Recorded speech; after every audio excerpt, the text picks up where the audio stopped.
Enquanto Emílio, né, o nome dele, que veio aqui, ele estava falando, né, e mostrando o Novo Testamento azul, que eu ganhei quando eu me converti. Eu me converti com 14 anos, irmãos. Estava numa viagem de férias da escola, na casa da minha tia, numa cidadezinha bem pequenininha, chamada Branquinha, lá perto de União dos Palmares, e dois rapazes de Recife. Eles estavam se hospedando na única hospedagem, hospedaria da cidadezinha, que é da minha tia. E aqueles dois rapazes me chamaram muita atenção pelo relacionamento que eles tinham com Jesus.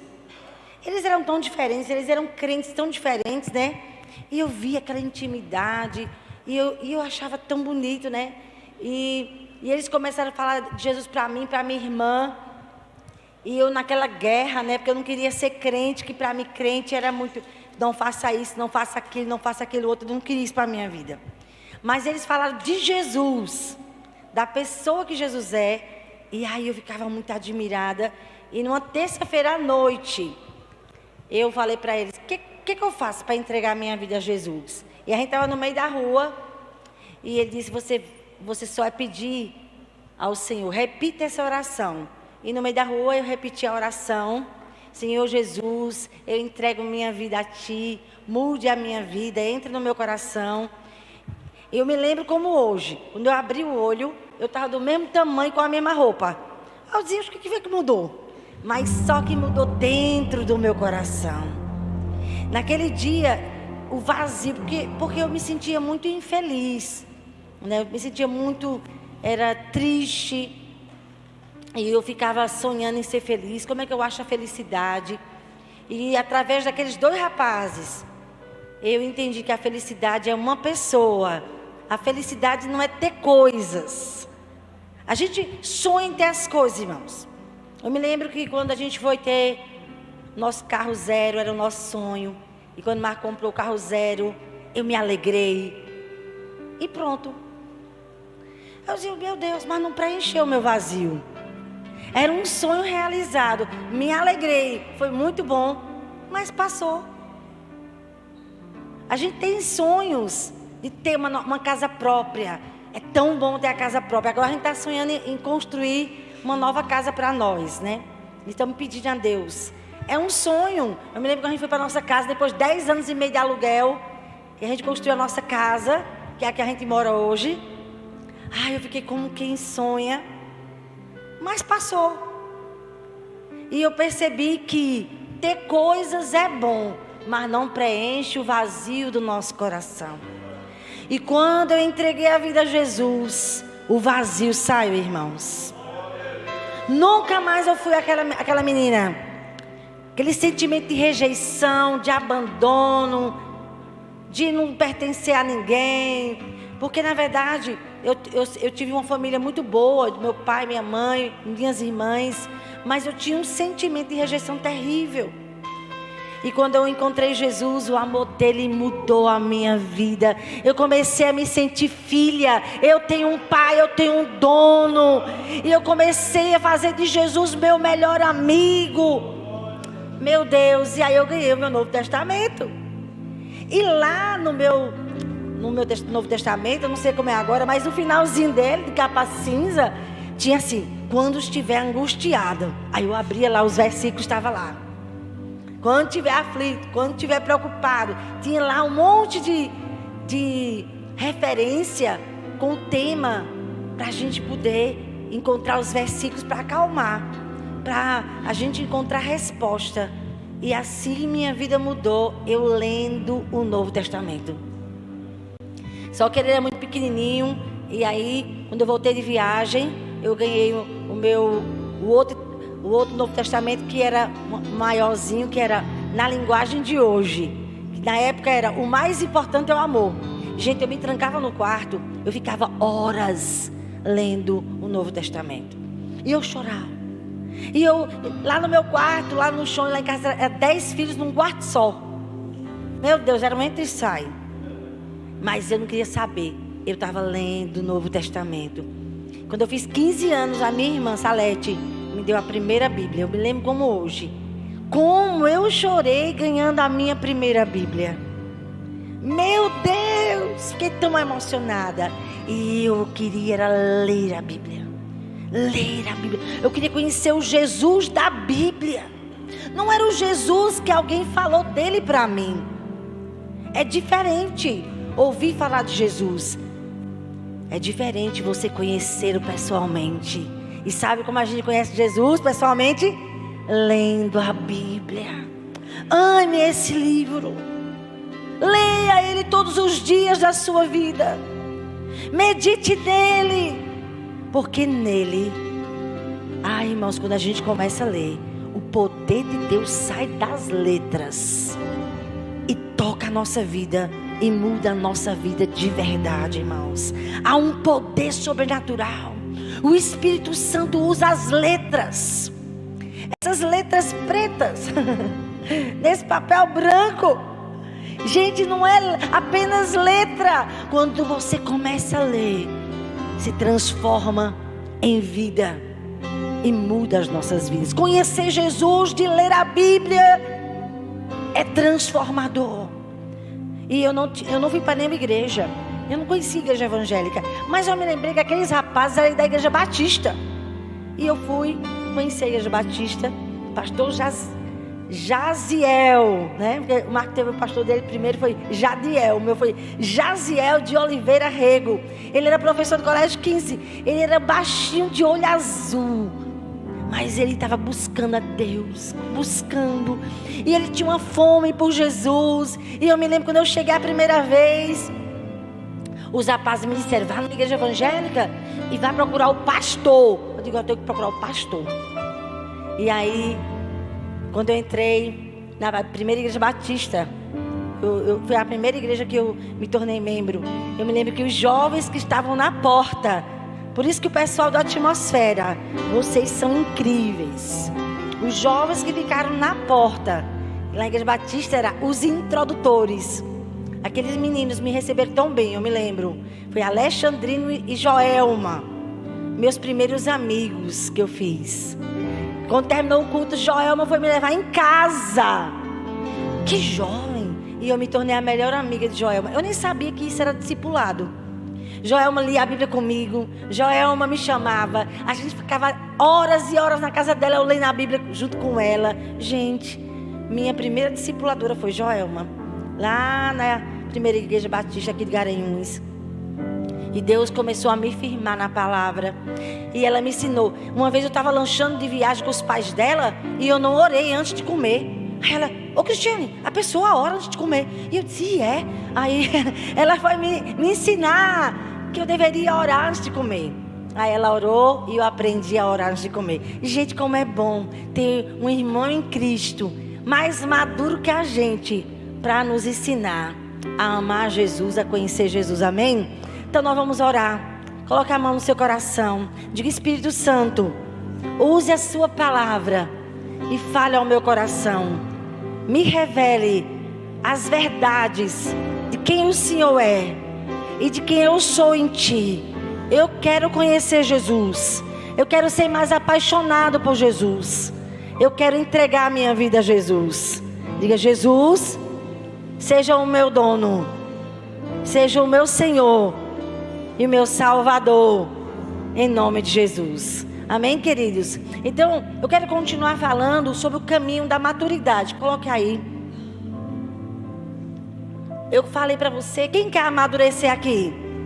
Gente, na verdade, eu nunca imaginei que eu seria uma pastora na minha vida. Quando eu entreguei a minha vida a Jesus com 14 anos, eu só sei de uma coisa: Jesus é incrível. E eu só queria uma coisa na minha vida: conhecer Jesus, amar Jesus e fazer Jesus conhecido. Porque eu comecei a amar Jesus, eu comecei a buscar Jesus e eu comecei a falar de Jesus para meus amigos, né? Às vezes eu não tinha muita sabedoria e queria ganhar as pessoas a pulso para Jesus, né? Mas o Senhor foi me amadurecendo, eu fui ler a Bíblia, a minha vida foi mudando. Mas sabe de uma coisa? Como é bom ter gente que nos ajude, crente, filho de Deus, que ama Jesus mais do que nós, que já anda com Ele mais tempo para nos ajudar a crescer. Então a maturidade É um caminho. Né? Amadurecer, irmãos, é a vontade de Deus. Não é? Que bom que passaram-se tantos anos. E Deus, então, me fez ser uma pastora. Eu nunca imaginei também que eu e Marco fomos ser pastores de uma igreja que Deus disse comece do zero. Nós somos pastores da Querigma. Quando eu saí da primeira igreja batista, foi porque meu pastor foi expulso da igreja, porque ele tinha muita fome do Espírito Santo. E a primeira igreja batista era muito tradicional. E eu não sabia a diferença. Mas eu fui crescendo e fui descobrindo. E eu amava ler a Bíblia. E eu me lembro que o pastor falou, ele trouxe a Valnice Milhomes, a apóstola Valnice Milhomes, aqui para Garanhuns. E eu conheci aquela mulher lá no Colégio 15. Nunca mais eu fui a mesma depois que eu conheci Valnice. Aquela mulher incrível e tanta fome de Deus. Quando eu conheci aquela mulher na quadra do colégio, cheia do Espírito Santo, eu olhei para ela e disse: meu Deus, eu quero ser assim, eu quero ser como essa mulher. Eu quero ter intimidade com o Espírito Santo como ela. E eu fiquei impactada. Fui 2 vezes lá no Colégio 15, ela estava lá numa conferência, eu acho que era um congresso. Mas eu só pude ir 2 dias. Mas a minha vida foi revolucionada. E ela disse que ela orava. Eu me lembro que através de Valnice eu comecei a praticar a oração por 5 minutos. Ela deu um planejamento. E eu me lembro, eu falei para vocês aqui, eu fui orar. Orei por todo mundo que eu conhecia. E tinha passado 2 minutos. Eu digo, meu Jesus, o que eu vou fazer? Não tem mais assunto. Mas eu perseverei lá até completar os 5 minutos. No outro dia eu consegui passar 5 minutos. Foi para 7 minutos. E eu orava por todo mundo. Depois eu consegui passar para 15 minutos. E assim minha vida de oração começou a crescer. Porque eu comecei a conhecer Jesus. E eu comecei a cantar. E eu começava a orar. E eu lia a palavra. Faça isso todos os dias. Seu tempo a sós com Deus todo dia. Cresça nisso. Cresça gastando tempo com a palavra. Nunca mais você vai ser a mesma pessoa. Há um caminho. E eu falei para vocês que Jesus, ele sabia que ele tinha um pouco tempo para cumprir a vontade do Pai, a missão que ele recebeu. Quando ele se batizou com 30 anos, o pai dele tinha preparado ele. E o pai dele disse: ó, você tem pouco tempo, filho. 3 anos e meio. E Jesus disse: e agora? Como é que eu vou cumprir essa missão? Até 30 anos ele estava escondido, ninguém conhecia. Mas no dia do batismo, batismo dia 29 aqui no CCA, último sábado, ali no Clube da Água, vai ser, né, o piquenique das células. Eu amo batismo, gente. E no dia do batismo é dia de festa, amém, irmãos? Gente, a tua célula tem que estar em peso. Convida pessoas não crentes. Faz um piquenique que vai ser incrível. E no dia do batismo de Jesus, gente, apareceu uma voz no céu. Este que ninguém conhece, vocês não conhecem, eu conheço, é meu filho amado, que me dá muita alegria. Uma pessoa que ninguém conhecia, Jesus, estava ali. E o pai disse: ei, ele é meu filho amado. O Espírito Santo levou Jesus para o deserto, para ele ser tentado pelo diabo. Em tudo ele foi tentado. E a Bíblia diz, irmãos, a Bíblia diz que Jesus foi tentado em tudo. Lá em Hebreus 4,15 diz que ele foi tentado em todas as coisas, mas nunca pecou. Então Jesus, ele disse: e agora? Como é que eu vou treinar pessoas para continuar essa missão? Como é que eu vou passar essa missão para algumas pessoas? Porque Jesus começou a ser famoso, era muita gente perto dele, porque ele era um homem tão cheio do Espírito, que ele curava as pessoas, cego enxergava. Então era muita gente. E Jesus percebeu que multidão não tem compromisso. Multidão só tem interesse em ter sua vida transformada, em ser curado, em comer pão, em suprir suas necessidades. E Jesus, então, eu não posso investir minha vida só pregando para a multidão. Eu tenho que investir a minha vida em homens que convivam comigo, para que eles possam me conhecer. Eu quero trazer pessoas para perto. E aí, a Bíblia diz, irmãos, lá, coloque aí, em Marcos 3, 13 e 14. Depois subiu ao monte e chamou os que ele mesmo quis, e vieram para junto dele. Então designou 12 para estarem com ele e para os enviar a pregar. Então Jesus, ele sabia. Lucas 6,12 diz: passou a noite orando. Ele passou a noite toda orando. Quando amanheceu, ele escolheu: ei, você, chega para perto. Ei, Marcos. Ei. E ele foi separando. Ele foi separando o que ele mesmo quis, porque Deus tinha falado com ele. Jesus não falava nada, irmãos. Olha para mim. Queria os intercessores aqui, não se distraia. Queria que ficasse bem, todo mundo bem atento à palavra do Senhor. Deus tinha falado para ele os nomes. Jesus não investiu em pessoas à toa, discipuladores. Nós temos uma missão. É gastar a nossa vida ensinando as pessoas que Deus falar conosco. Jesus não podia se enganar. Ele só tinha 3 anos e meio. Então o pai disse: invista nesses 12 homens. E disse nome por nome. E durante 3 anos e meio, Jesus conviveu com esses homens. A Bíblia diz: e vieram para junto dele, para estar com ele. E Jesus os fez discípulos. A palavra discípulo significa aluno, aprendiz, aquele que segue as ideias, que imita. Então Jesus disse: olha, eu quero que vocês convivam comigo, comam junto comigo, estejam onde eu estou, porque eu quero que vocês me observem e se tornem parecidos comigo. Nós temos um chamado a ser discípulos de Jesus, amém? A ser discípulos de Jesus. Então ele investiu 3 anos e meio. 3 anos e meio. Pedro, que era um homem muito assim, precipitado, foi trabalhado. Mas quando Jesus, no último momento dele, estava ali precisando dos amigos, Pedro traiu. Depois de 3 anos e meio de investimento, Pedro pisou na bola. Ele ficou tão arrasado, porque quando ele negou Jesus, Jesus passou e olhou para ele. Imagina aquele olhar. Eu acho que Pedro ficou tão arrasado, porque Jesus disse: Pedro, Satanás vai te peneirar, mas eu estou rogando por ti. Quando tu te converteres, tu és meu discípulo. Mas tu não te converteu não ainda, Pedro. Você precisa nascer de novo, Pedro. Mas quando te converteres, cuida dos teus irmãos.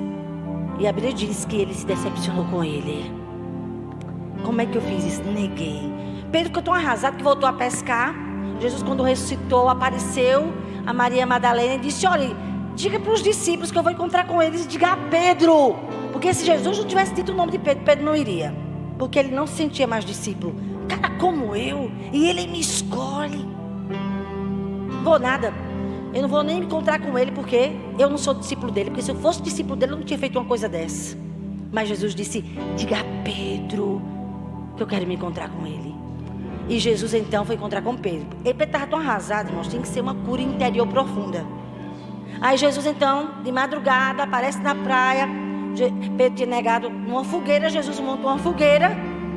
E aí faz ainda um peixinho e diz: Pedro, tu me amas? Pedro negou 3 vezes. Jesus pergunta a ele 3 vezes: tu me amas?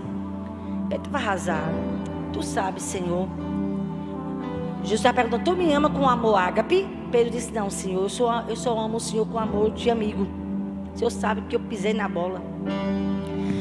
2ª vez: tu me amas, Pedro, com amor ágape? Senhor, eu te amo com amor de amigo. Ainda da 3ª vez, o Senhor disse: Pedro, tu me amas? Ele disse: meu Deus, será que eu nem amo com amor de amigo? Eu não sou nem amigo desse homem. Aí Pedro respondeu, disse: Senhor, tu sabe todas as coisas.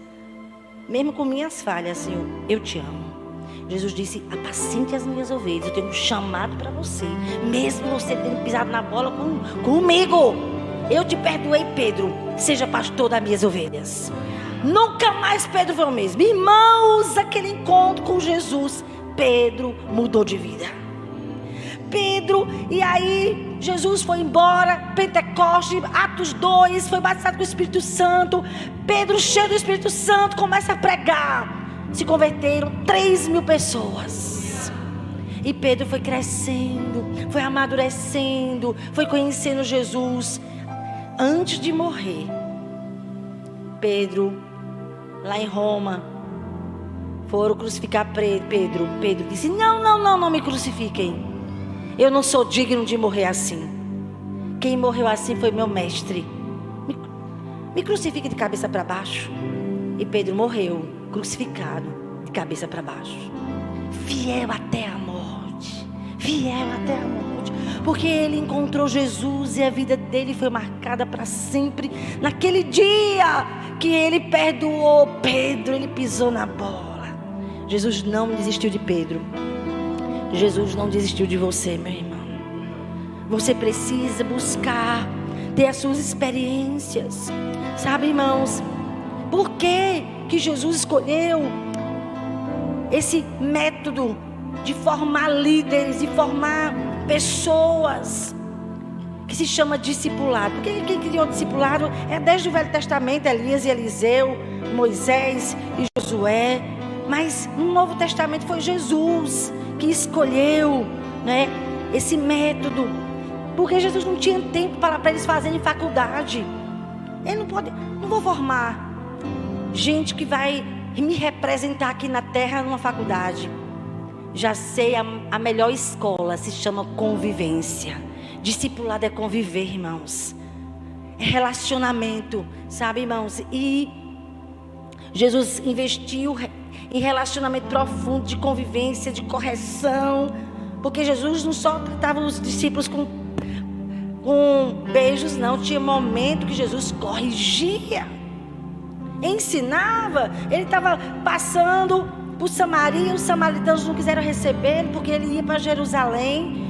João, que é o apóstolo do amor, se tornou, mas ele não era. Chegou assim: Jesus, tu queres que eu ore agora para cair fogo do céu e matar os samaritanos? Como é que eles não recebem o Senhor? Aí Jesus disse: João, você não sabe de que espírito sois, não? Eu não vim matar a alma dos homens, eu vim salvar os homens. E ali João foi corrigido, ensinado. Discipulado é esse relacionamento que é testado. Você é testado da correção, se você é discípulo ou não. Porque é muito fácil ser discípulo quando você é abraçado e elogiado. Mas como você reage a uma correção? Judas nunca se deixou tratar um falso. Andou 3 anos e meio com Jesus, comia, dormia no mesmo lugar, mas o camarada tinha um coração endurecido. Convivendo com Jesus, ele não quis mudança. Que tragédia! Você ser discipulado por alguém e você não querer correção na sua vida, ser cheio de direito, ser falso com o seu discipulador, fala dele para as outras pessoas e não fala com ele. Camarada, não pode. Está chateado, fale com o seu discipulador, procure ele. Isso é integridade. Vocês estão entendendo, irmãos? Mas Judas não era assim. Ele realmente vendeu Jesus, ele foi um traidor. E tem umas pessoas que dizem que ele foi um cabra safado. Tem umas músicas aí, né, que quando chega na Páscoa ainda fazem um boneco e acham lá para aquele cabra safado que foi Judas. Porque não quis mudança na vida dele. Ah, irmãos, só não tem jeito para mudar quem não quer mudança. Ah, irmãos, se teve jeito para Pedro, tem para você e para mim. Se Jesus não desistiu de um homem que conviveu com ele e negou ele, Jesus não desiste nem de você nem de mim. Há esperança para nós. Há um caminho para se amadurecer. E aí, irmãos, Jesus morreu, ressuscitou. E a última coisa que Jesus disse, lá em Mateus 28, que ele ia embora. Toda a autoridade me foi dada. Jesus, através da morte dele, a Bíblia diz que ele foi lá no inferno, pegou as chaves da morte do inferno. E ele disse: toda a autoridade me foi dada. Portanto, ide e façam o que eu fiz com vocês. Escolham pessoas, tragam para perto, convive com ela e ensine para elas tudo o que eu vos tenho ordenado. Façam discípulos, imitadores meus. Você sabe que cristão significa pequeno Cristo. Uma pessoa que se parece com Cristo. Eu e você temos uma missão, irmãos. Eu até chorei que só. Vou pedir até o pessoal do louvor para cantar aquela música que fala assim sobre... Eu esqueci a frase agora, olha, mas é a segunda, a penúltima, que fala que, gente, a nossa vida passa muito rápido e a gente só tem uma vida para gastar ela para Jesus. Eu estava pensando, meu Deus, como é que eu quero gastar a minha vida? Eu quero gastar fazendo discípulos de Jesus, porque tudo passa, tudo é passageiro, irmãos. Nós estamos na terra, alguns vivem até 70 e outros 80. Alguns chegam a 90, mas você sabe que é sofrimento. Então nossa vida está baseada nisso. Quantos anos você tem? Se você tem 30, falta só 40 anos para você a 50 de vida. Porque há um limite. Aqui na terra, 70, 80 anos. E uma coisa, se você não trabalhar para Jesus, você vai gastar a sua vida de todo jeito. Mas como tu queres gastá-la? Eu sei como eu quero gastar. Eu quero gastar a minha vida ensinando tudo que Jesus, Ele ordenou. Eu quero que as pessoas conheçam Jesus através da minha vida. Eu quero que esses poucos anos que eu passe na terra tenham valido a pena, irmãos. Quantos discípulos você tem? Quantos anos de crente você tem? A quem você está ensinando a palavra? Quem convive com você e aprende as verdades? Ai, irmão, se sua vida, olha para mim, é só estudar e ganhar dinheiro e trabalhar. Ai, irmãos, é correr atrás do vento. A gente precisa estudar. Eu estou estudando. Nós precisamos trabalhar, mas no teu trabalho faz a diferença. Use sua profissão para ganhar almas. Você é médico, ganha almas sendo médico. Você é dentista, ganha almas sendo dentista. Você é psicólogo, ganha almas com a sua profissão. Você é advogado, você é o que é empresário. Gente, seja útil a Jesus com a sua profissão. Você é cabeleireira, manicure. Seja uma pessoa cheia do Espírito Santo. Onde você estiver trabalhando, faça a diferença. Ensine a palavra, revele Jesus para as pessoas. Faça a diferença. A gente só tem uma vida para viver e ela passa muito rápido. Então eu que vou escolher como eu quero gastar a minha. E eu já escolhi desde os meus 14 anos. Eu quero gastar a minha vida servindo a Jesus. Sabe, eu trabalhava na Ferreira Costa, eu trabalhava no Pérola.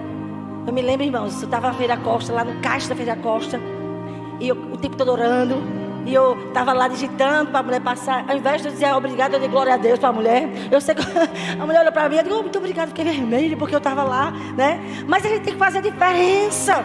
Faz sua vida valer a pena.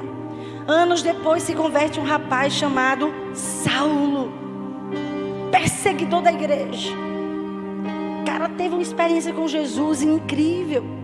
Lá em Atos 9 diz que ele teve uma experiência poderosa. E aí ninguém acreditava, achava que ele era um impostor. Porque Saulo, ele foi muito mal. Ele mandava bater em crente, ele mandava matar crente, ele tomava os bens dos crentes. Mas em Atos capítulo 9, Jesus apareceu para Saulo. Era meio-dia. Ele estava com as cartas das autoridades de Jerusalém, para quando ele chegasse em Damasco, se ele conhecesse, se ele visse algum crente, ele ia prender. Ele furioso. Mas quando ele estava andando na estrada de Damasco, mais ou menos meio-dia, ele dá muito testemunho da experiência dele. Atos 9 fala, Atos 22 fala, Atos 26 fala. Gente, várias vezes em Atos. Fora as cartas que ele escreveu. Gálatas capítulo 1, ele conta o testemunho dele. Gente, lá em Filipenses, está Paulo contando de novo o testemunho dele. Ele conta o testemunho nas cartas. Ele disse: eu, o pior dos pecadores, eu não sou digno de servir a Deus, mas a graça dele me alcançou. Eu, o pior, e ele me deu o privilégio de servi-lo. Meu Deus, Paulo, ele era apaixonado. Gente, eu nunca vi um homem tão apaixonado por Jesus quanto Paulo.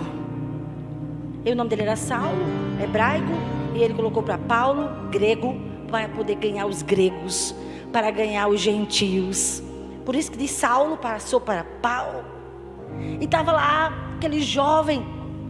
Alguns historiadores dizem que ele tinha 30 e poucos anos, 33 anos por aí. E ele foi marcado por Jesus. Jesus apareceu uma luz forte, mais forte do que o sol do meio-dia. E ele ficou encandeado. Ele caiu. E ele ouviu uma voz dizendo: Saulo, Saulo, por que você me persegue? E ele: quem és? Ele disse: eu sou Jesus. Levante-se, vá lá para Damasco. E Jesus disse a ele: você é para casa de tal e tal. E começou a falar o endereço. E quando Paulo chegou lá, imagina que ele estava tremendo. Imagina a experiência. Não apenas de ler a Bíblia, ele teve uma experiência de ouvir a voz de Jesus. Imagino que voz é essa, irmãos. Porque se eu estou lá no meu quarto, ou estou andando no meio da rua, e o Espírito Santo começa a falar comigo, a gente é tocado, sim ou não? Eita, Deus falou comigo. A nossa vida muda. Imagina a voz audível. Camarada, nunca mais aquele rapaz foi o mesmo. A Bíblia diz que ele ficou 3 dias sem comer e sem beber. Imagina que ele ficava só com aquela visão.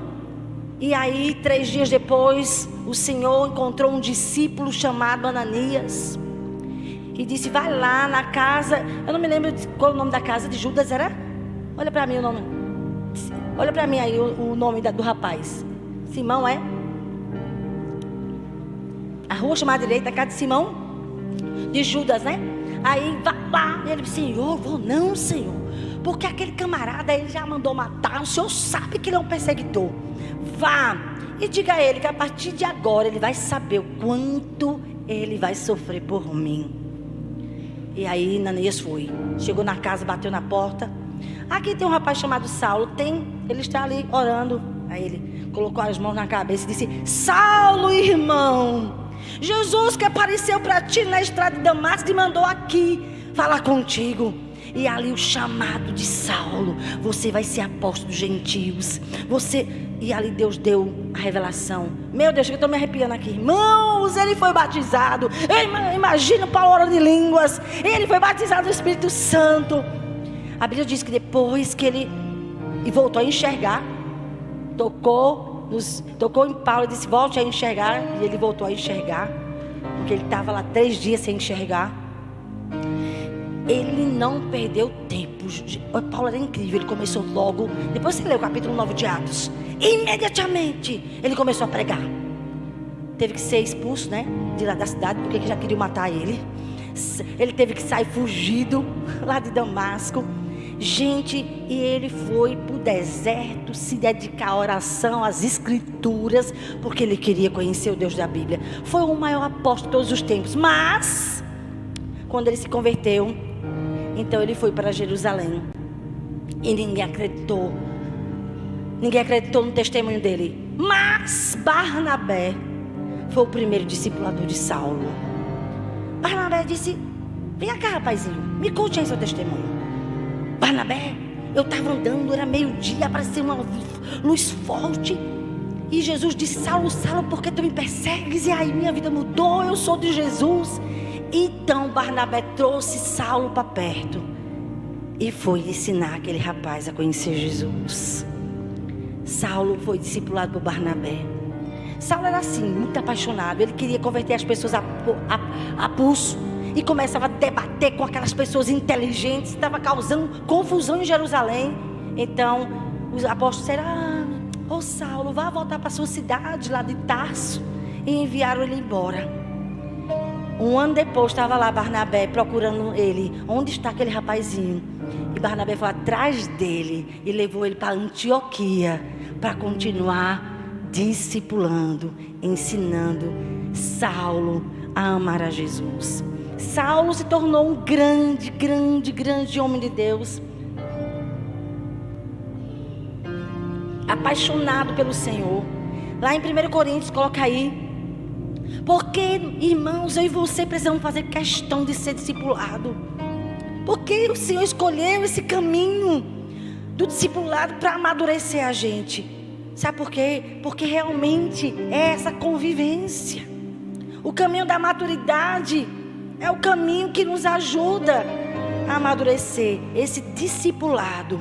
Paulo disse: olha, sede meus imitadores, como eu também sou de Cristo. Lá em 1 Coríntios 11, versículo 1. Então, ele aprendeu com Barnabé, foi acompanhado por Barnabé. Em Efésios 4:13, diz assim, Paulo diz que o meu alvo e o seu é a gente crescer espiritualmente. Quem quer crescer aqui? Deixar de ser menino, cheio de direito, que se intriga, que guarda rancor, que fica guardando mágoa por anos,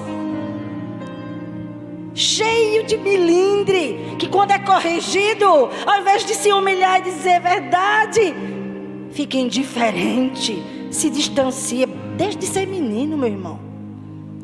Nós temos que amadurecer e aceitar as correções do Espírito, usando nosso discipulador, nossa discipuladora, e dizer: Deus, eu preciso ser parecido com Jesus. Cria em mim um coração humilde como o de Jesus. Como eu preciso deixar de milindre, meu Deus, eu estou errado. E quando alguém me corrige, ao invés de eu me quebrantar, eu quero realmente mesmo mudança, eu me distancio e fico indiferente. Que feio. Paulo disse: meu alvo é chegar à perfeita varonilidade. Eu tenho um alvo, eu quero ser como Jesus, à medida da estatura da plenitude de Cristo. Versículo 14: para que não sejamos mais como meninos birrentos. Irmãos, nós precisamos, não é fácil ser corrigido, mas é necessário para que a gente seja transformado. Olha para mim, irmãos, ame quem te corrige, honre essa pessoa que não passa a mão sobre você nos seus erros, porque quem ama corrige, irmãos. Mas os beijos daquele que só alisa, vendo os seus erros, é falsidade. Se eu amo você e eu vejo que sua postura está errada, eu preciso com amor. Lógico, eu já errei corrigindo da forma errada, com o tom de voz errado. Mas quem ama, cedo corrige. Mas quem se cala, não ama. Olha para mim, eu nunca vi ninguém mudando sem ter alguém fiel. O amigo fiel é aquele que diz: irmão, eu amo tanto você, mas não convém mais essa sua postura. Você precisa se posicionar e parecer mais com Jesus. Você está entendendo? Eu quero gente perto de mim que é corajoso, que não é falso comigo, que eu não fico desconfiando da postura nem do caráter dele, porque eu sei, fulano, quando não gosta de algo, ele me procura. Quero gente assim perto de mim, confiável. Paulo diz: para que não sejamos mais meninos, agitados de um lado para o outro, levados pelos outros.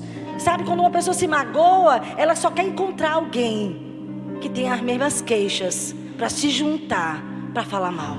Que feio. Está magoado, procure alguém. Procure quem lhe magoou, procure seu discipulador, chame a pessoa para conversar. Isso traz crescimento e correção e conserto, amém, irmãos? Mas esse negócio está falando pelas costas, não ser corajoso, gente, é coisa de menino, levado ao redor por todo o vento de doutrina, pela artimanha dos homens, pela astúcia que induz ao erro. Sabe, irmãos, e esse método, essa forma esse caminho, que é o caminho da maturidade, que Jesus trouxe para nós, que é o discipulado, que é a convivência, é muito forte. E eu quero terminar falando de Timóteo.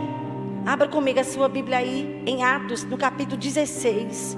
no versículo de 1 a 3. Sabe, porque Paulo, quando se converteu, você vai ver, Paulo teve muitos discípulos. Ele teve Silas, ele teve Tito, ele teve Onésimo, ele teve Epafrodito. Ele elogia tanto Epafrodito lá em Filipenses capítulo 2.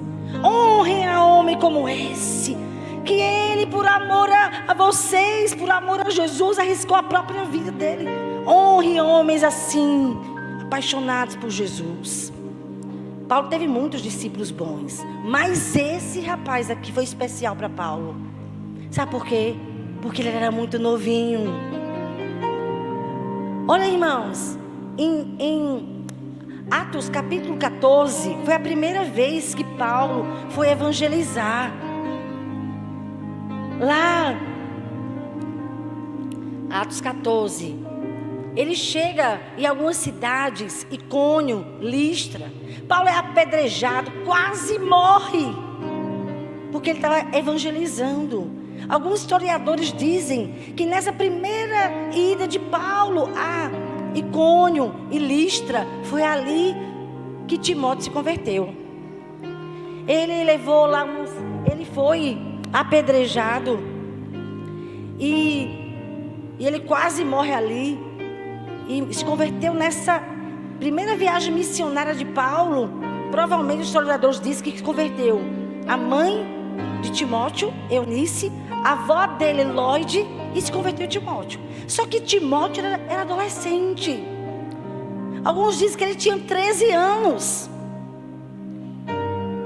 Então aquele menino era incrível. Ele era um adolescente. Alguns dizem que ele tinha de 13 a 16 anos quando Paulo evangelizou e Timóteo se converteu. Mas foi um evangelismo ali naquelas cidades de muita turbulência, de muito sofrimento, de muita perseguição. E Paulo então vai embora. Passaram-se ali 5 a 6 anos e Paulo retorna a Listra. Quando chega no capítulo 16, diz assim: chegou também a Derbe e a Listra. Segunda viagem missionária. Havia ali um discípulo. Como é o nome do menino? Timóteo. Imagina a alegria de Paulo. Cadê aquele menino que eu vim aqui, que se converteu? Aí apresentaram um rapaz. Ele tinha mais ou menos 20 anos quando Paulo foi encontrar com ele de novo. Ali havia um discípulo chamado Timóteo, filho de uma judia crente, mas de pai grego. Era um casamento misto. Provavelmente ela casou, mas o marido dela não se converteu a Jesus e nem era judeu. Ele era grego. Ele nem deixou Timóteo ser circuncidado. E quando Paulo chegou aqui em Listra, alguns historiadores dizem que provavelmente o pai de Timóteo já havia falecido. Então ele só tinha a mãe dele, agora viva, e a avó. Filho de uma judia, mas de pai grego. Era um casamento misto. Dele dava um bom testemunho. Gente, ele foi lá, nessas duas cidades, Derbe e Listra. E os irmãos elogiavam esse rapazinho chamado Timóteo, de 20 anos. Dele dava um bom testemunho os irmãos em Listra e Icônio. Listra e Icônio. Quis Paulo que ele fosse em sua companhia. O Espírito Santo falou para ele: ei, alguns anos se passaram. Aquele menino, olha o que ele se tornou, um obreiro. Não era mais um menino de 13 anos. Entre 13 e 16, agora tinha 20 anos. O Espírito Santo disse: traga ele para perto de você, discipule ele. Quis Paulo que ele fosse em sua companhia, e por isso o circuncidou, por causa dos judeus daqueles lugares, pois todos sabiam que seu pai era grego.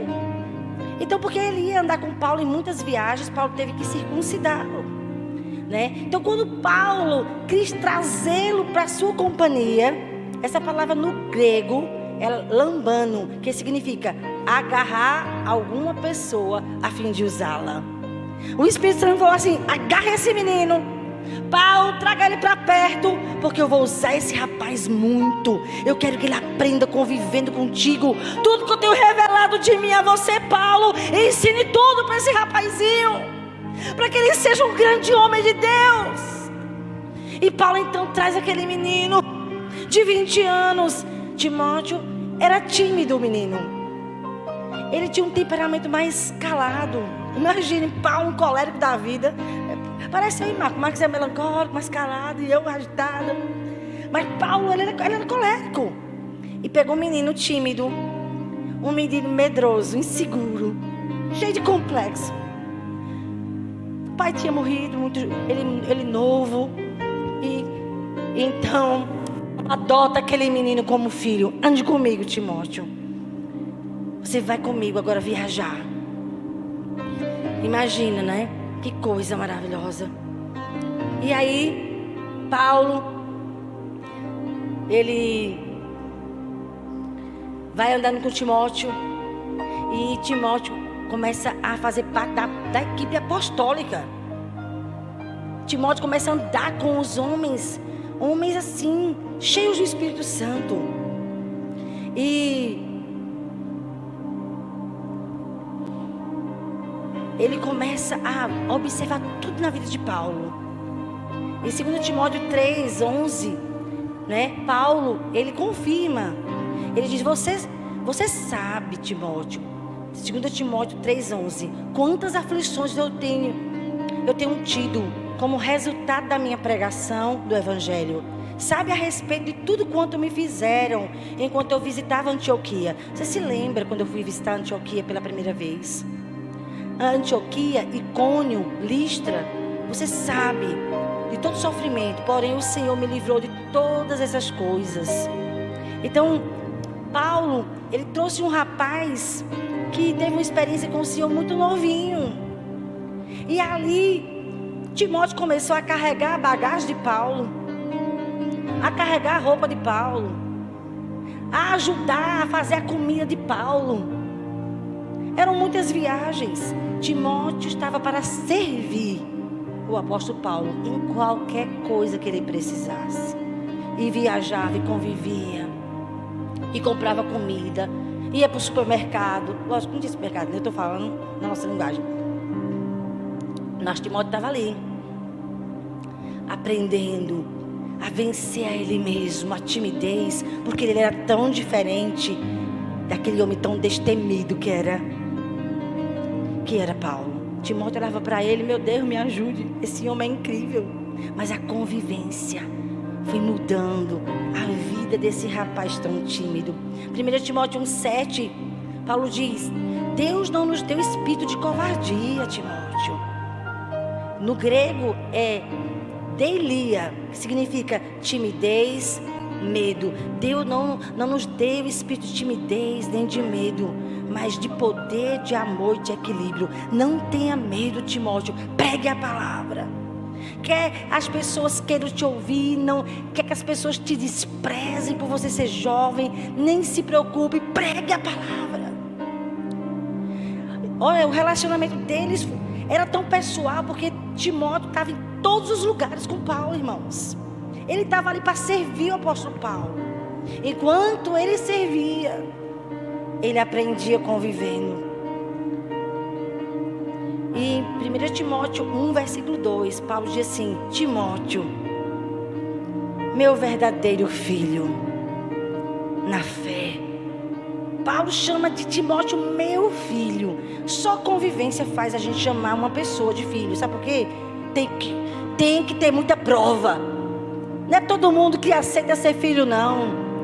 Não é todo mundo que aceita ser corrigido, não. Tem gente que quando é corrigido se rebela, fica falso, não é verdadeiro com o seu discipulador, não fala o que sente no seu coração, esconde a verdade, não gosta das coisas e não é verdadeiro, não é filho.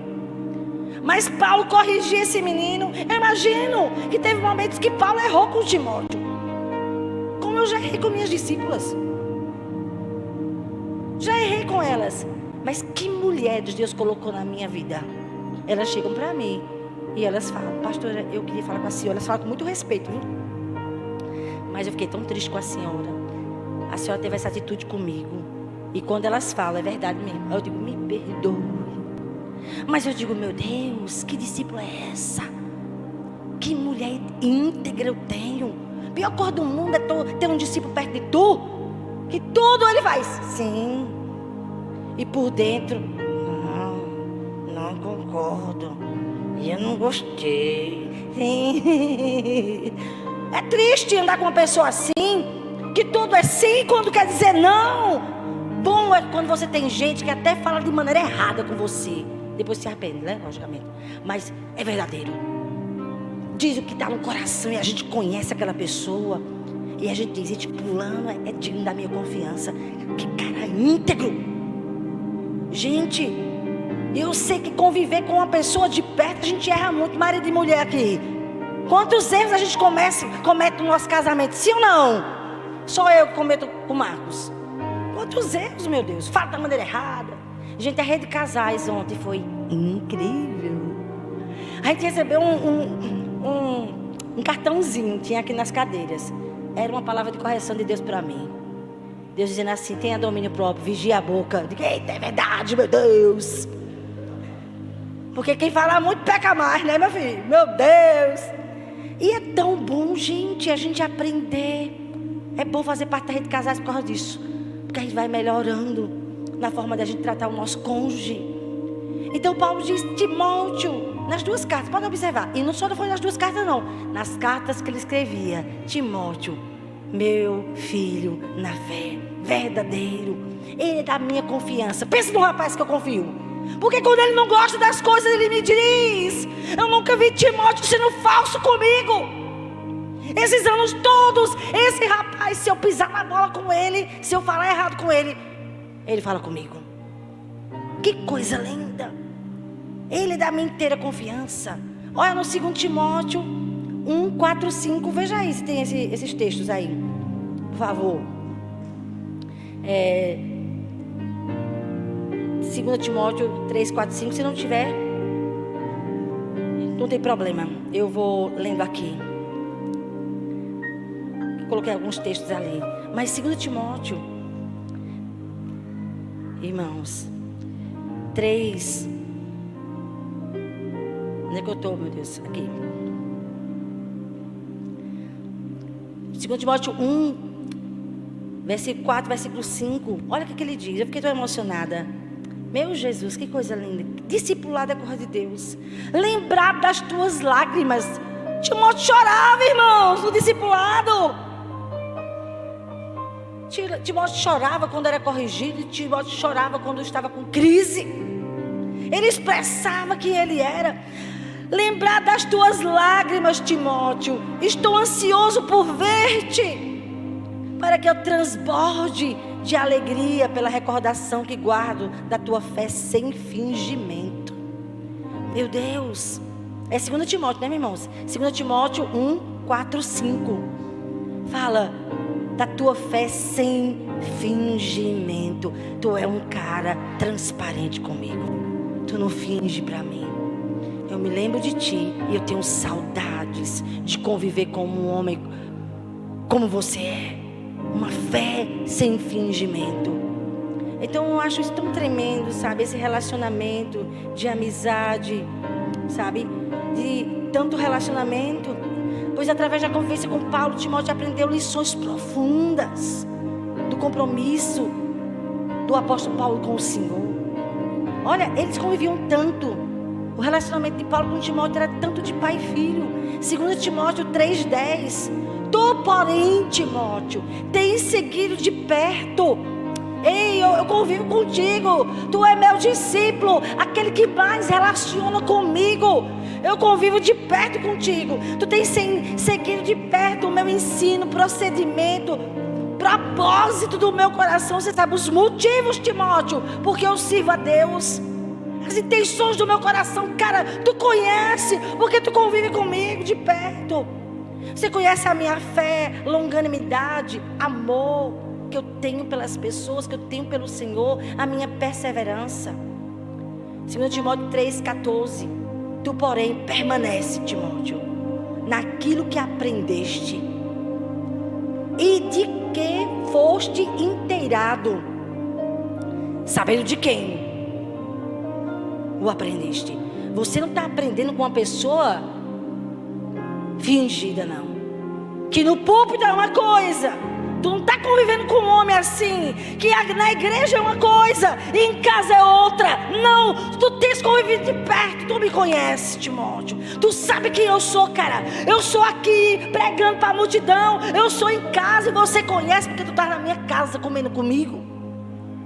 Tu tens conhecido quem eu sou. Eu não uso máscara, eu não sou um homem de máscara. Sabendo de quem aprendeste.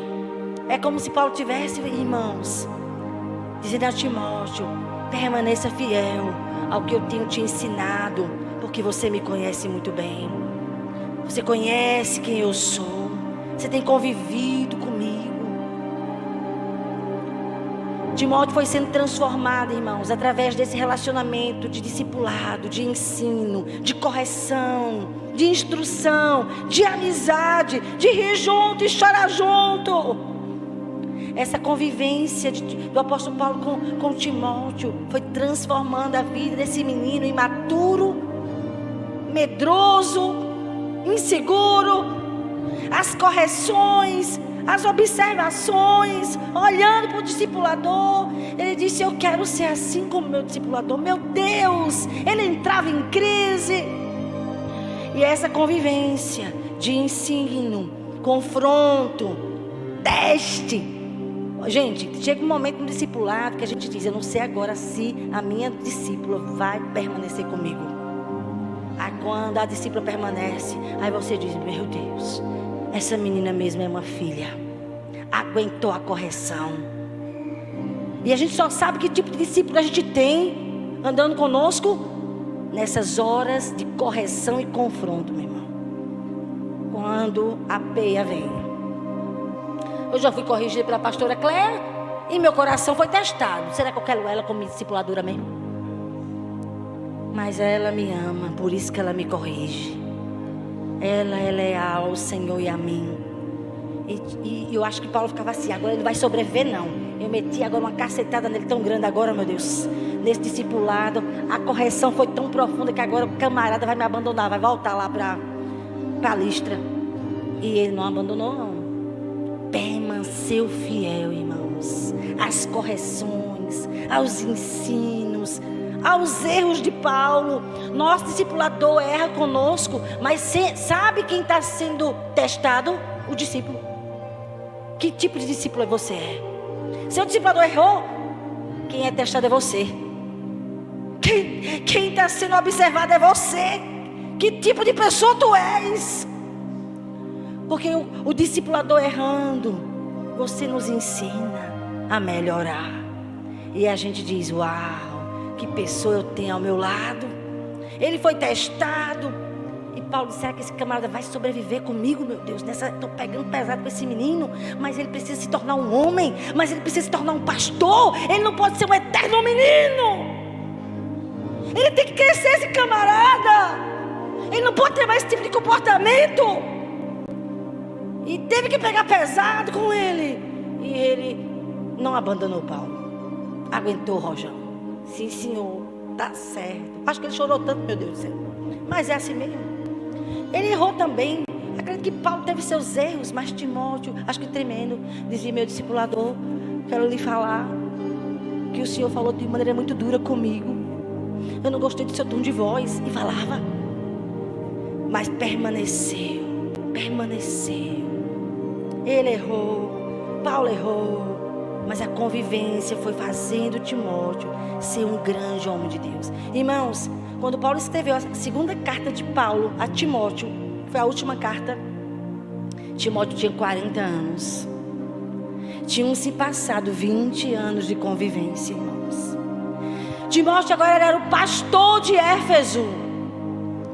Vou te deixar em Éfeso, coloque a casa em ordem.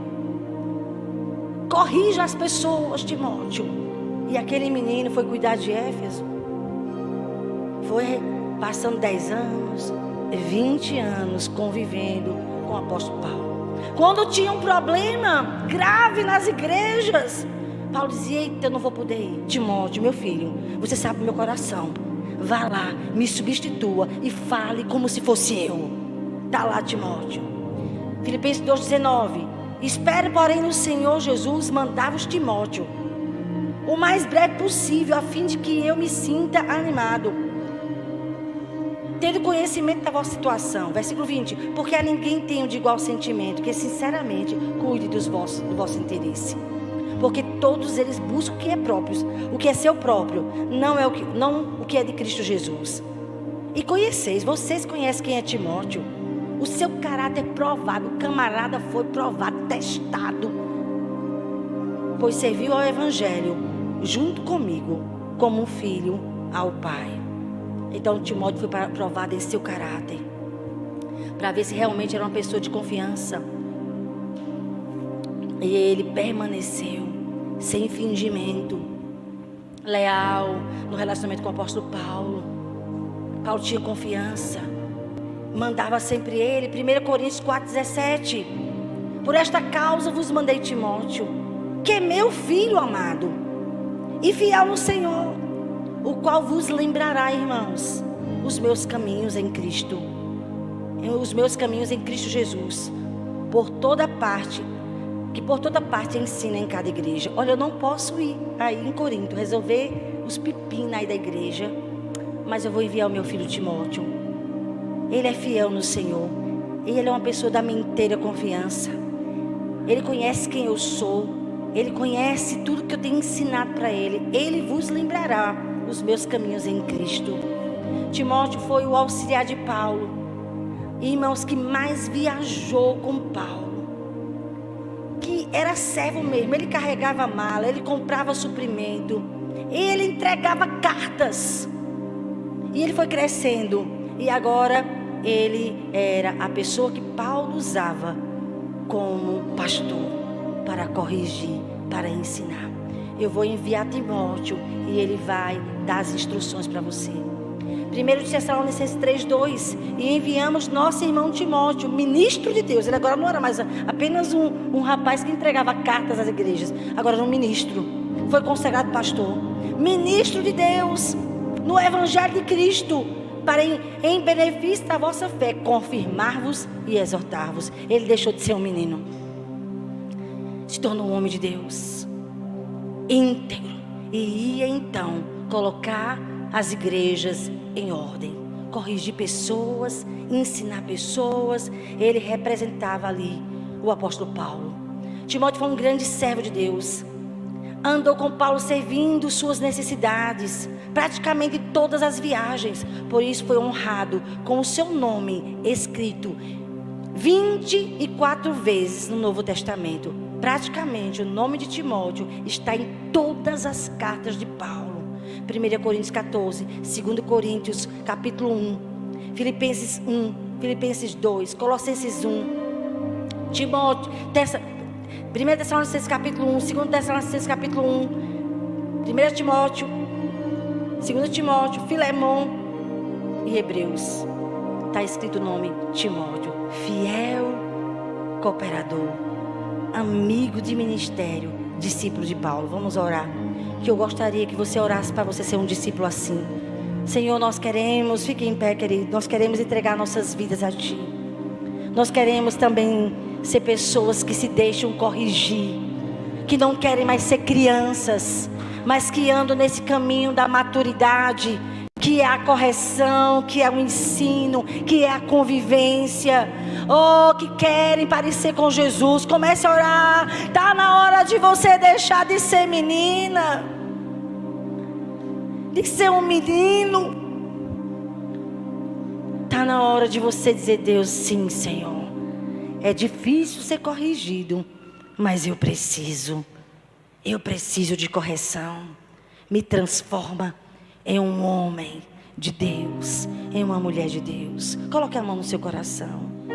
Espírito Santo, nós não queremos ser eternas crianças, cheia de melindre.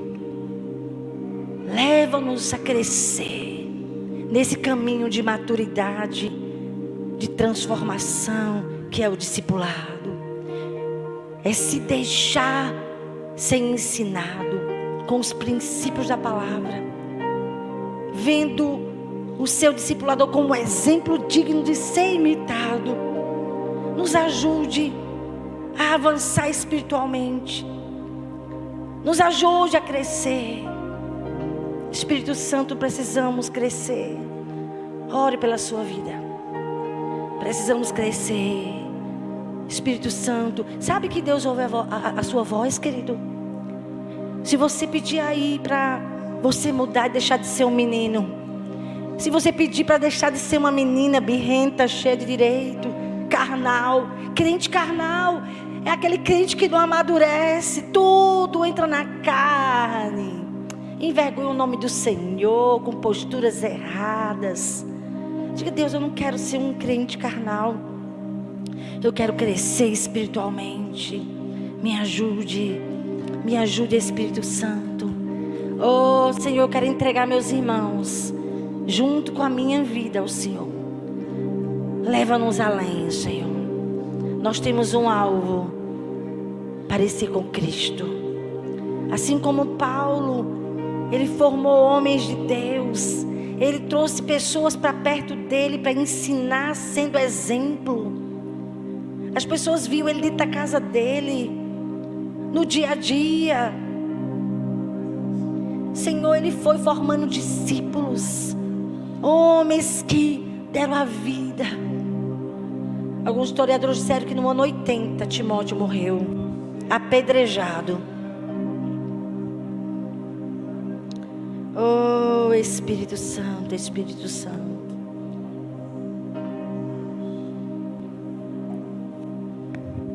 Oh Espírito Santo, queremos deixar de ser meninos.